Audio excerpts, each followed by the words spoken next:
오늘 우리가 읽을 세 번째 말씀은 마가복음 7장 9절에서 13절입니다. 신약성경 마가복음 7장 9절에서 13절입니다. 예수님은 다시 말하셨다. 너희는 전통을 지키려고 하나님의 계명을 저버렸다. 모세는 내 부모를 공경하라 하였고 또 부모를 저주하는 사람은 반드시 죽여야 한다고 하였다. 그런데 너희는 부모에게 드려야 할 것을 고르반 곧 하나님께 예물로 드렸습니다 하고 말하기만 하면 그만이라고 하여 부모에게 아무것도 해줄 필요가 없다고 가르친다. 너희는 그런 전통으로 하나님의 말씀을 헛되게 하였으며 이 밖에도 그와 같은 짓을 많이 하고 있다. 아멘. 이는 거룩하신 하나님의 말씀입니다.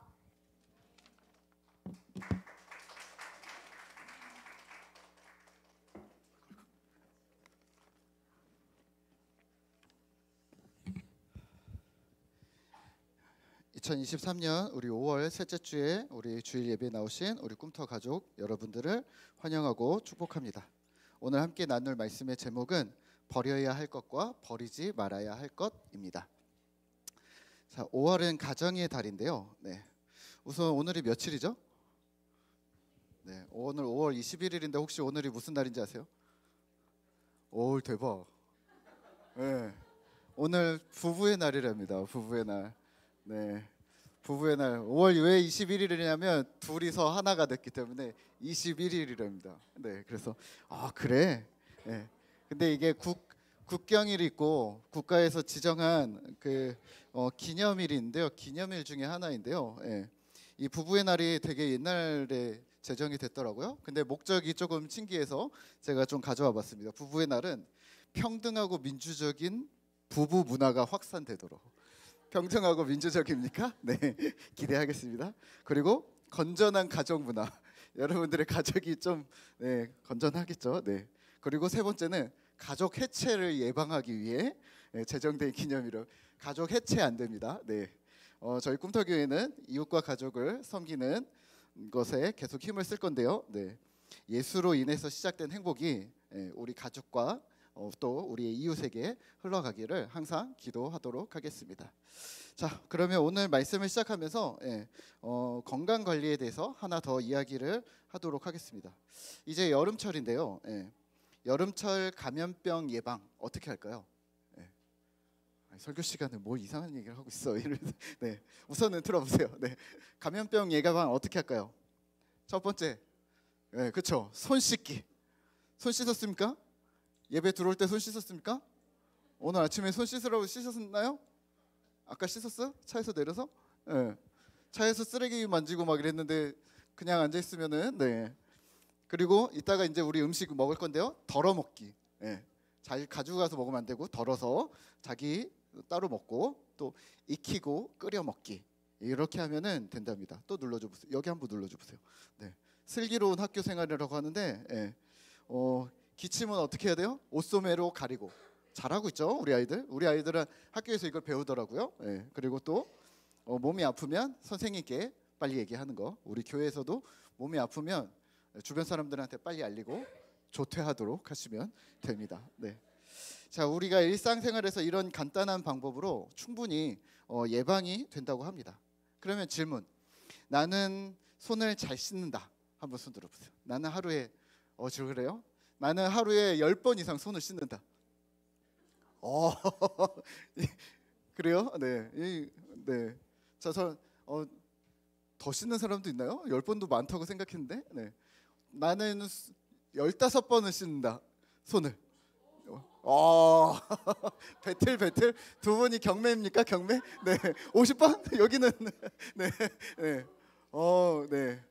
손을 3번, 5번 뭐 이렇게 씻는 줄 알았는데 50번. 네.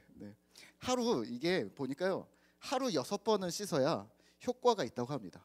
그래서 식사 전에 꼭 손 씻고 이따 식사 전에 손 씻으세요. 그리고 밖에 나갔다 온 후에 집에 오면 손 씻으시고 또 화장실을 이용한 후에 손 씻으시고 또 음식을 만들기 전후에 음식을 만들 때 특히 뭐 닭고기나 돼지고기를 손으로 만지고 난 다음엔 30초 이상 손을 씻어야 된답니다. 또 여러 번 씻을수록 감염병 예방에 효과가 있다고 합니다. 손을 잘 씻도록 하시고요. 안 씻은 손으로 눈이나 코나 입을 만지면 안 된다고 합니다. 네. 자, 근데요, 오늘 성경에서는요, 손을 안 씻어서 고발을 당한 사람들이 있습니다. 네, 누굴까요? 예수님의 제자들입니다. 바리새인들이 예수님의 제자들을 고발합니다. 예수님, 당신의 제자들이 손을 씻지 않고 빵을 먹었습니다. 어떻게 이런 일이 있을 수 있습니까? 자, 손을 안 씻고 무엇을 먹은 우리 친구들 아침에 있죠. 네, 자 5절입니다. 제가 읽겠습니다. 이에 바리새인과 서기관들이 예수께 묻되 어찌하여 당신의 제자들은 장로들의 전통을 준행하지 아니하고 부정한 손으로 떡을 먹나이까? 이 마가복음은요, 유대인과 이방인들 모두가 읽도록 쓰여진 글이라서 중간중간에 이방인들이 이해할 수 없는 부분에 대해서는 설명을 달아놓고 있는데요, 오늘 3절과 4절이 그렇습니다. 이렇습니다. 유대인들은요, 또 바리새인들은 손을 꼭 씻고 음식을 먹었습니다. 근데 이게 장로들의 전통이라고 부르는 율법 조항을 따라 무조건 해야 하는 일이었습니다. 그 외에 손도 씻어야 되고, 근데 손을 우리가 얘기하는 것처럼 딱 손목까지가 아니라 팔목까지, 팔꿈치까지를 다 씻어야 손을 씻는 거고요. 그리고 손뿐만 아니라 그릇도 씻어야 되고, 만약에 시장에서 무언가 물건을 사왔다, 우리가 마트에서 만약에 뭐 과자를 사왔다, 그럼 과자에도 물을 뿌려서 정결 예식을 해야 했습니다. 그래서 물건이나 음식에도 물을 뿌려서 정결하게 하는 하나님 앞에서의 어떤 행동들을 꼭 했었던 거죠. 문제는 뭐냐면요, 이걸 해도 되고 안 해도 되고 이런 어떤 우리처럼 위생관리 차원이 아니라 이걸 안 지키면 믿음이 없는 사람, 또는 심하게는 죄인, 또 부정한 사람으로 여겼다는 겁니다. 선생님, 당신의 제자들이 떡 먹을 때 손을 안 씻었습니다 라는 말은 이런 의미예요. 예수님, 당신의 제자들이 장로들의 전통을 어겼습니다. 그게 율법, 하나님의 말씀인 것을 모릅니까? 그러한 사소한 법칙, 하나님의 법칙들을 하나씩 지키지 않기 시작하면 교회의 규칙이 무너질 겁니다. 또 교회 전통을 무시하면 율법을 무시하는 것이고, 더 나아가 하나님을 무시한 것이 되고 맙니다. 그러면 큰 범죄입니다 라고 얘기를 하는 거죠. 자, 충분히 가능한 논리고 어디서 들어보신 적이 있으실 겁니다. 하지만 뭔가 좀 이상하고 불편한데 뭔지 딱 콕 집어서 말하지 못해 왔습니다. 이 부분이요, 조금 어려운데 우리 한번 조금만 설명을 해보도록 하겠습니다. 자, 여기서 장로들의 전통은 무엇일까요? 장로들의 유전, 장로들의 전통, 이건 뭘까요? 또 창세기, 출애굽기, 레위기, 민수기에 나오는, 민수기, 신명기에 나오는 거기서 받은 말씀인 하나님이 주신 모세의 율법과 장로들의 유전, 전통과 같은 걸까요? 오늘 본문에서 등장하는 장로들의 전통 5절이고요. 또 8절에서 사람의 전통, 또 9절과 13절에 나오는 너희의 전통, 인간의 전통, 이 전통, 유전은 같은 말일까요? 아니면 다른 단어일까요? 우선 구약시대의 모세오경은 글로, 책으로 되어져 있었습니다. 오늘처럼 종이로 된 거 아니고요, 파피루스나 가죽, 양피지로 만든 두루마리에 써서 전달되었고, 이런 율법책을 그 당시에는 토라라고 불렀습니다. 이게 구약 곳곳에서 등장합니다. 그래서 요시야 왕은 성전을 수리하다가 율법서를 발견하고 열심히 그 말씀을 읽고 회개하기 시작하고요. 또 느헤미야와 에스라는 포로 귀환 후에 미스보아 광장에 온 백성이 모여서 말씀을 읽고 회개합니다. 이 율법서 토라, 이것을 해설해 주는 책이 미드라시였습니다. 더 쉽게 이야기로 되어져 있던 거죠. 모세오경을 읽으면 이야기도 있지만 딱딱한 부분이 상당히 있잖아요. 출애굽기 뒤편, 그리고 레위기, 그리고 민수기, 지금 우리가 읽는 부분들이 계속 어려운 부분들인데요, 이거를 이야기로 풀어서 낸 부분들이 미드라시였습니다. 그래서 구약시대에 존재했던 우리가 생각하는 성경의 존재들은 뭐가 있냐면 토라, 미드라시, 시편, 잠언, 지혜자들의 글, 또 선지자들의 글들이 있었을 것입니다. 이후에 무슨 일이 있었는지 아시죠? 나라가 멸망하고 포로로 잡혀갔다가 돌아오면서 바벨론에서 돌아오면서 에스라, 느헤미야 시대에 이스라엘의 정체성을 다시 회복할 필요성이 있었습니다. 70년을 바벨론에서 묶여 있었잖아요. 그래서 돌아오면서 율법 연구 작업이 매우 활발하게 일어났습니다. 그리고 그때 많은 구전 율법들, 그러니까 말로 지금까지 전달해 오는 많은 율법들이 그때 생겨나게 됐던 거죠. 아, 이 율법은 이렇대. 십계명에서 하나님을 공경하라는 요거 해야 된대. 안식일을 지켜는 요렇게 하면 된대라는 말들이 그 당시에 에스라 느헤미야 시대에 상당히 많이 만들어졌다는 거죠. 그리고 이 구전 율법의 대표적인 바리새인들의 율법이 있는데요. 이것은 613개라는 조항을 가지고 있었습니다. 그래서 613개의 바리새인들의 율법이 있었구나. 그런데 창세기, 레위기, 민수기, 신명기의 이 5개의 모세오경에서 범위를 벗어나지 않는 부분들입니다. 내용은 이렇습니다. 할례를 받아야 된다. 환도뼈에 큰 힘줄을 먹으면 안 된다. 유월절에 아버지는 자녀들에게 출애굽 이야기를 들려주어야 한다. 안식일에는 가족이나 종이나 손님도 아무 노동도 시켜서는 안 된다. 부모를 때리거나 저주하는 자는 반드시 사형에 처해야 한다. 뭐 이런 내용들이었는데요. 이런 구전들이었는데 좋은 것도 있고 율법 조항 그대로 가져온 것들도 있습니다. 그런데요. 하지만 이런 부분들도 있었습니다. 군인은 무기와 삽을 가지고 항상 가지고 다녀야 한다. 그러니까 삽을 안 가지고 다니면 정죄를 당하는 거예요. 또는 남의 포도밭에서 먹을 만큼 실컷 따먹어도 괜찮다. 그릇에 담아가지만 않으면 된다. 땅에서 사는 짐승들 가운데 새김질하면서 동시에 굽이 갈라진 것만 먹을 수 있다. 그래서 뭘 못 먹은 거냐면 낙타, 오소리, 토끼, 돼지 등은 먹지 못한다. 이혼 증서를 써주라. 그러면 마음껏 이혼할 수 있다. 이런 식으로 율법을 더 해석해서 구체적인 지침들을 줬던 거죠. 그래서 지키기에는 편리했지만 이게 과연 토라와 매칭이 되는가라는 부분은 논란이 계속해서 있었습니다. 자, 여기서 생각을 해보세요. 바리새인들이 613개를 만들었대요. 이 율법들을 일반 사람들이 어떻게 다 외웠을까요? 어떻게 기억하겠어요? 그거 하면 정결해, 그거 하면 부정해 라는 이야기를 들어야 되는데 일반 백성들은 이거를 모르니까 율법 선생님, 성경 연구자였던 서기관들에게, 오늘날로 말하면 목사들입니다. 서기관들에게 도움을 요청했습니다. 서기관을 만나기가 쉬웠겠어요? 쉽지 않았겠어요? 글도 모르는 사람들이 이게 율법이 부정합니까? 정결합니까? 라는 걸 질문을 해야 되는데 그러한 학자들을 만나기가 쉽지 않았겠죠. 그래서 어떻게 했냐면 우리 마을에 열심히 하나님을 섬기는 바리새인들, 그러니까 오늘 말로 하면 장로들, 권사님들, 집사님들 같은 믿음이 좋은 분들에게 물어보기 시작했던 거죠. 그래서 도움을 받았습니다. 장로님, 이건 어떻게 되는 거예요? 권사님, 이거는 어떻게 생각하세요? 이거는 이거야. 우리는 이렇게 알고 있어. 라고 얘기해 주시는 거죠. 그리고 그런 도움을 받으며 하나님의 법칙을 따랐는데 그들의 말이 시간이 지나면서 곧 법이 되어버리고 맙니다. 여기서 조금만 더 설명을 드리면 이스라엘은요, 종교적, 도덕적, 사회생활 전반과 관련된 이 구전들을요 언제 책으로 만드는데 언제냐면 AD 200년에 요한계시록이 100년에 써졌는데요. 요한계시록이 써진 이후에 그 다음 100년 후에쯤에 이거 그냥 말로만 전달하지 말고 613개를 책으로 만들자. 그래서 책으로 만들었는데 이게 뭐냐면 미시나라고 부릅니다. 그리고 이 미시나를 설명을 613개를 또 설명을 하면 더 좋잖아요. 그래서 설명서를 만들었는데 이걸 게마라라고 합니다. 그리고 게마라와 미시나를 잘 정리를 해서 함께 엮은 것이 탈무드입니다. 탈무드는 들어보셨죠? 이 탈무드가 기독교랑 상관이 있을 것 같은데 왜 우리는 교회에서 탈무드를 읽지 않지? 네, 이렇습니다.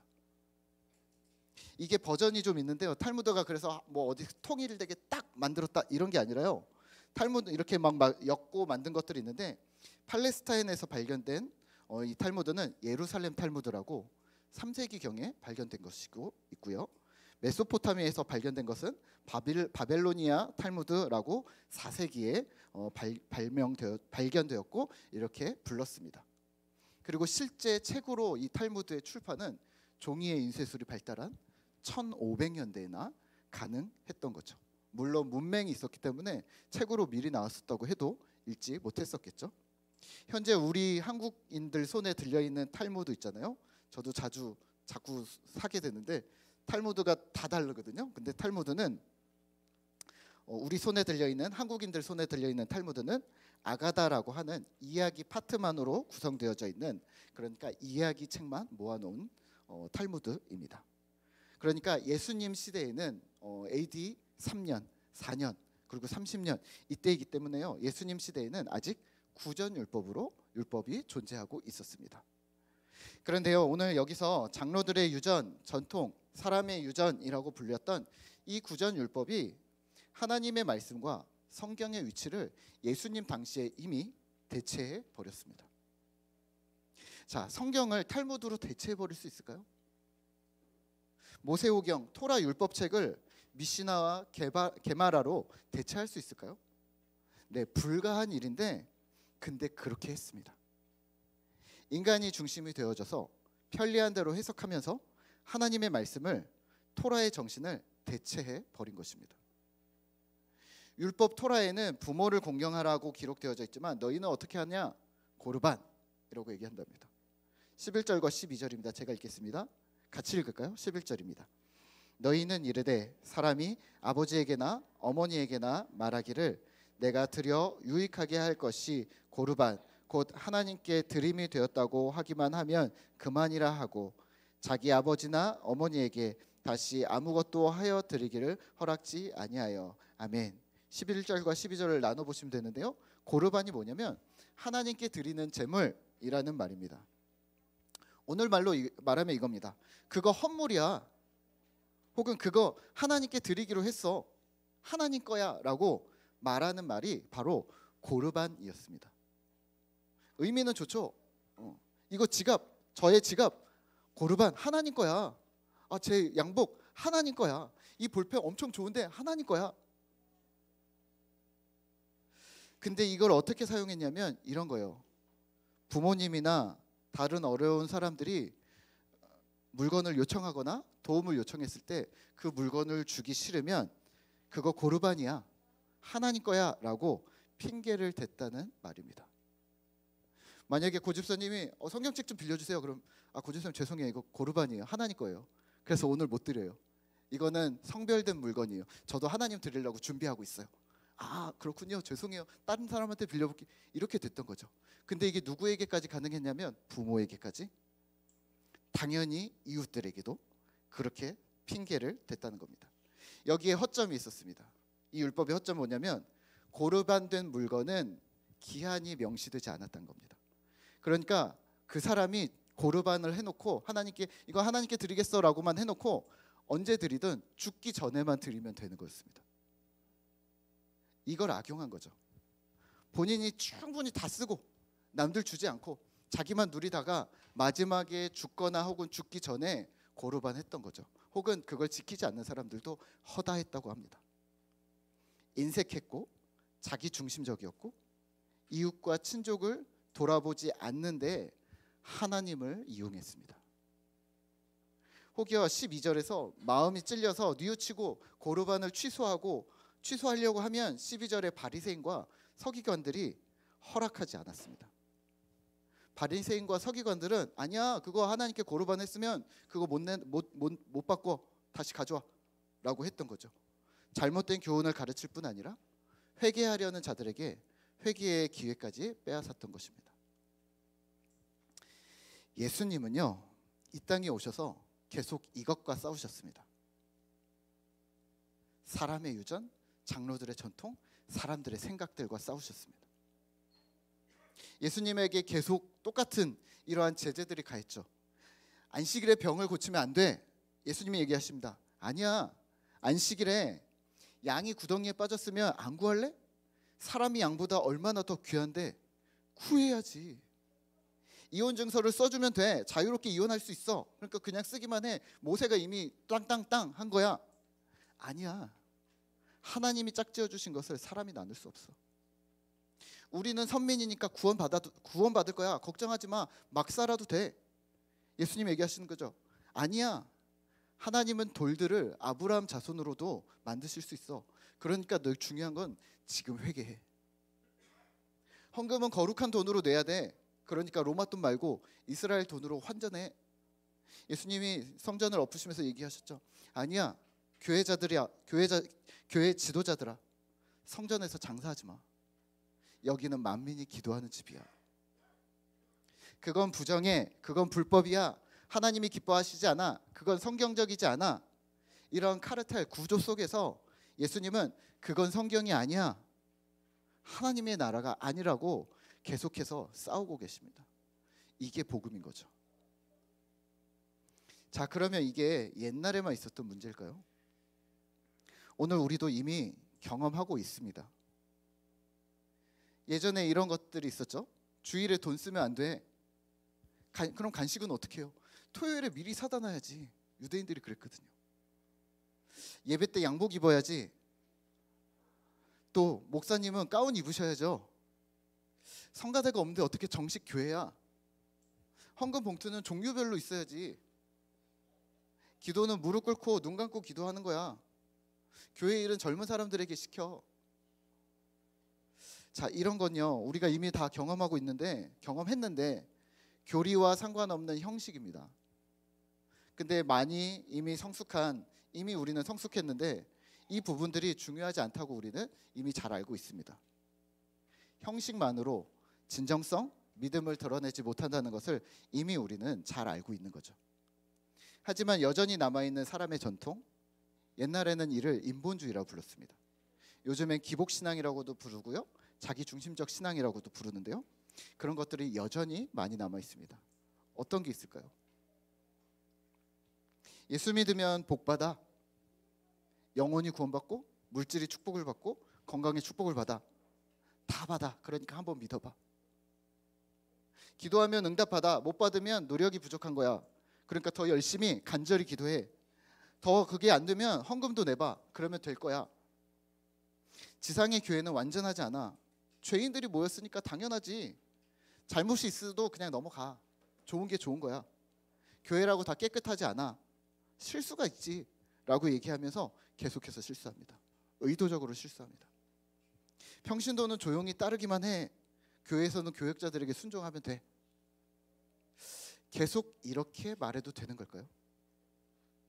그게 맞습니까? 라고 누군가 물어본다면 우리는 뭐라고 대답해야 할까요? 성경에 그렇게 써 있어 라고 대답하실래요? 아니면 성경에는 없지만 이게 성경적이야, 우리는 성경을 읽는 사람 다 그렇게 생각해 라고 얘기하실래요? 장로들의 유전, 사람의 유전과 무엇이 다릅니까? 기독교는 하나님께서 죄인인 우리를 받아들이셨을 뿐만 아니라 원수까지도 용서하시고 받아주셨는데, 이런 말을 들을 때 교회는 사람들을 거부하는 것처럼 보입니다. 아니야, 넌 교회 오지 마, 이런 얘기로 보이는 거죠. 하나님이 오라고 그래서 왔는데 교회에서는 다른 얘기 하는 거죠. 너는 안 돼. 너는 하나님이랑 안 맞을 것 같아. 다른 데 찾아봐. 이렇게 말하는 것 같지 않나요? 교회의 문턱이 너무 높아졌다고 생각하지 않으세요? 근데 예수님이 말씀하세요. 15절과 16절입니다. 같이 읽어볼까요? 무엇이든지 밖에서 사람에게로 들어가는 것은 능히 사람을 더럽게 하지 못하되 사람 안에서 나오는 것이 사람을 더럽게 하는 것이니라 하시고, 외형이 사람을 더럽히는 것, 부정하게 만드는 게 아니라는 겁니다. 또 제자들에게 말씀하세요. 21절과 22절입니다. 같이 읽겠습니다.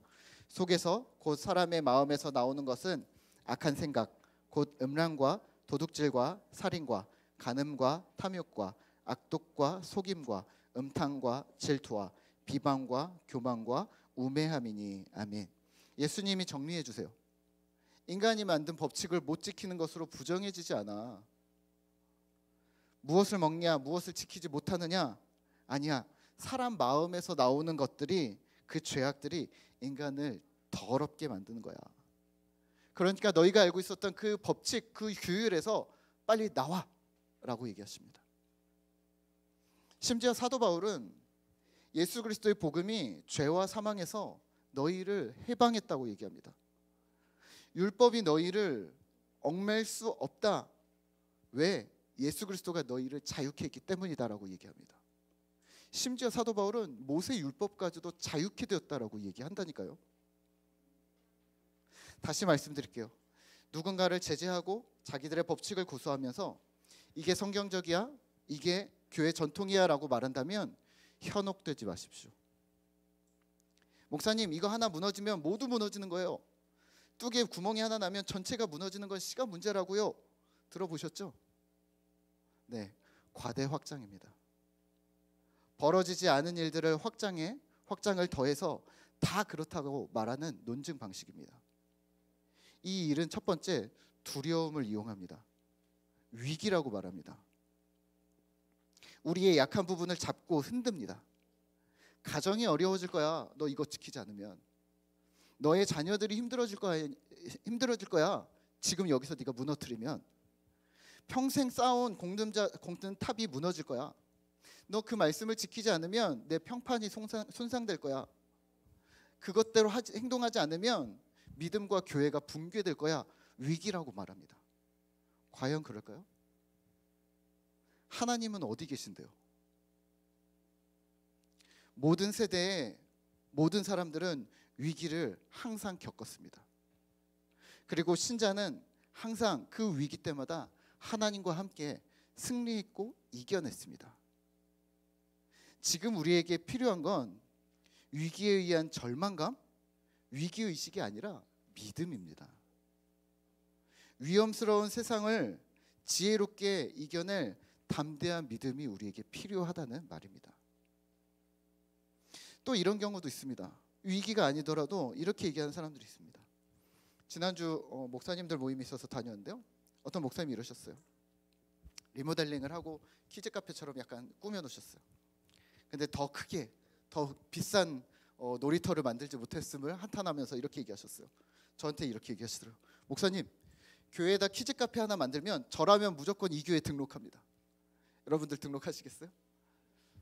아마 이제 지안이네나 이렇게는 무조건 등록하겠죠. 근데 뭐 신부인 집사님이나 건병인 집사님 등록 안 하시고요. 근데 이렇게 얘기하시는 거예요. 무조건 이 교회에 등록합니다. 키즈 카페. 그래서 제가 깜짝 놀라서 네? 하고서 여쭙습니다. 그랬더니 이렇게 얘기하시는 거예요. 목사님, 교회가 재정을 이런 데 투자한다는 건 교회가 주일학교에 관심을 가지고 있다는 거예요 라고 얘기하시더라고요. 그래서 싸울 필요 없으니까 그렇군요 하고 주제를 바꿨습니다. 이 말은 어떻게 생각하세요? 재정을 쓰는 데에 마음이 있다. 네, 반은 맞고 반은 틀립니다.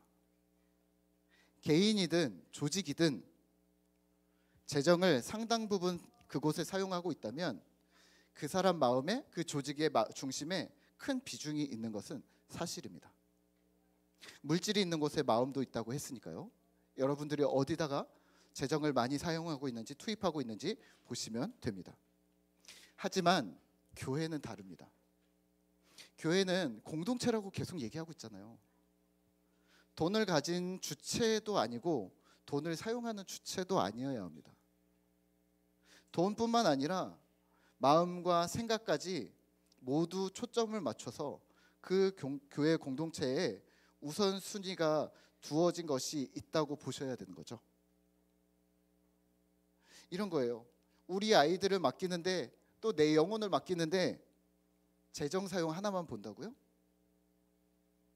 이 역시 과대 확장입니다. 재정 투자뿐만이 아니라 교회의 모든 집중력이 어디로 향해 있는가를 보아야 하는 겁니다. 그러면 우리 꿈터교회를 돌아볼까요? 우리는 무엇에다가 목숨을 걸고 있습니까? 무엇에다 가장 큰 비중을 두고 마음과 시간과 에너지 그리고 재정을 사용하고 있을까요? 네, 아직은 재정은 우리가 아직 자유롭지 못해서 선택적으로 쓸 수 있는 여력은 없습니다. 네, 하지만 마음과 시간과 에너지를 어디에 최선으로 쓰고 있나 보시면 됩니다. 교회 지도자인 목사가 무슨 말을 제일 많이 하고 어디에다 시간을 가장 많이 쓰고 있는가, 이것을 보시면 됩니다. 우리 교회 리더들이 어디다가 집중을 하고 있고 어디다가 가장 많은 노력을 기울이고 있는가에 여러분들이 보시면 됩니다. 우리 교회 공동체가 모였을 때 가장 중요하게 여기는 것이 무엇인가를 생각하시면 그게 바로 우리의 중심입니다. 무엇일까요? 바른 신앙입니다. 가정과 이웃을 섬긴다고 하잖아요. 어떻게 해요? 아이를 돌봐주고 반찬을 해다주고 이런 걸 얘기하는 걸까요? 네, 그럴 수도 있죠. 하지만 어떻게 하냐면 바른 신앙, 제자도, 균형 있는 성장은 믿음의 가정을 세웁니다. 그게 가정을 섬기는 것입니다. 믿음의 가정을 세우는 것보다 더 우선될 일이 있을까요? 이건 매우 중요한 일입니다. 그러면 이웃을 섬김은요? 네, 역시 바른 믿음입니다. 제대로 된 제자도가 우리에게 심기우면 하나님의 정의와 사랑에 입각해서 세상을 향해 용기 있게 행동할 수 있게 될 것입니다. 성경은 바른 사랑을 가르치고 있기 때문입니다. 말씀을 맺겠습니다. 이렇게 물으시겠죠. 목사님, 그러면 모든 형식을 버려야 합니까? 아니요. 본질과 비본질을 잘 구분하셔야 한다는 말입니다. 예전에 거의 아버지 뻘 되시는 집사님과 한번 대화를 한 적이 있었는데요. 길게 대화를 나눴는데 그 집사님이 이러셨습니다. 목사님, 거의 50 몇 년생이셨는데요. 이러셨어요. 목사님, 제가 어렸을 때 엄청 가난하게 살았습니다. 어머니가 시장에서 야채 가게를 하셨는데 정말 우리 남매들이 배가 고팠는데 어머니가 토요일 밤에 꼭 무엇을 하셨는지 아십니까? 1,000원짜리를 다리미에 빳빳하게 데려서 성경책에 꽂아 두시고 주일원금 하셨는데요. 어린 마음에 우리 배고픈데 어머니가 얼마나 원망스러웠는지 모릅니다 라고 얘기하시는 거예요. 그러면서 이렇게 얘기하시는 거예요. 근데요 목사님, 그런 어머니 때문에 제가 믿음에서 떠나지 않습니다. 당연히 형식이 중요하지 않죠. 하나님은 구겨진 지폐를 헌금해도 하나님은 받으시죠. 하지만 그 집사님은 어머니의 정성스러운 행동을 통해 하나님 경외를 배우신 게 아닐까요? 혹시 여러분들 성미 아세요? 젊은 분들은 모르실 수 있는데 성미 아세요? 네.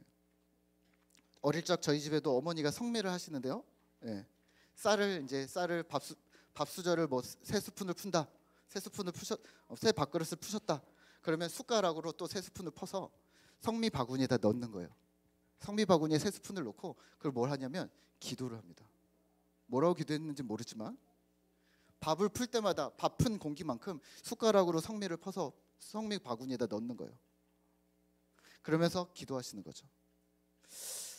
쌀 대신 돈 내도 되고 사실 쌀 안 내도 성미 안 해도 하나님이 우리 마음 아십니다. 그런데 그러한 정성을 통해 누군가는 하나님 경외를 배우는 것이죠. 부탁드리기는 예수님 안에서 자유하십시오. 하나님은 당신의 중심을 보실 겁니다. 하지만 진심으로 하나님을 공경하셔야 합니다. 그게 모양이든 형식이든 내적인 결단이든 진심이셔야 합니다. 편리함을 위해서 형식을 버린다? 아니면 나의 만족을 위해서 형식을 차린다? 아니요, 둘 다 안 됩니다.